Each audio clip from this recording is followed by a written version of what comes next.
8व्या वेतन आयोगाचा काउंटडाऊन सुरू झालाय. सरकारी कर्मचाऱ्यांच्या पगाराची चर्चा तर सगळीकडे सुरू आहेच, पण त्या महिलांचं काय, ज्या संपूर्ण राज्याची आरोग्याची आणि शिक्षणाची धुरा आपल्या खांद्यावर वाहतात? होय, अंगणवाडी आणि आशा सेविकांबद्दल एक मोठी बातमी समोर येते. तुम्हाला आठवतंय 7वा वेतन आयोग आला तेव्हा काय घडलं होतं? एका झटक्यात अंगणवाडी सेविकांचं मानधन 8,500 रुपयांवरून थेट 13,000 रुपयांवर पोहोचलं होतं. पण आता 8व्या वेतन आयोगाच्या उंबरठ्यावर उभं असताना पडद्यामागे एक खूप मोठा आकडा निश्चित केला जातोय. असा आकडा ज्याची अपेक्षा कदाचित कोणीच केली नव्हती.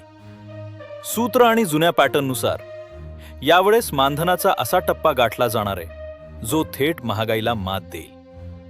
मिळालेल्या माहितीनुसार 8वा वेतन आयोग लागू होताच अंगणवाडी सेविकांचं मानधन 18,000 ते थेट 20,000 रुपयांच्या घरात जाण्याची दाट शक्यता आहे. आणि एवढंच नाही, तर रात्री अपरात्री आरोग्य सेवा देणाऱ्या आपल्या मदतनीस आणि आशा सेविकांच्या खात्यातही दरमहा 10,000 ते 12,000 रुपये जमा होण्याचा मार्ग मोकळा होऊ शकतो. हा केवळ आकडा नाही, तर हजारो कुटुंबांचा मोठा आर्थिक आधार असणार आहे. पण प्रश्न असा आहे, ही मानधन वाढ खरोखरच पुरेशी आहे की आणखी वाढ झाली पाहिजे? तुमचं मत काय?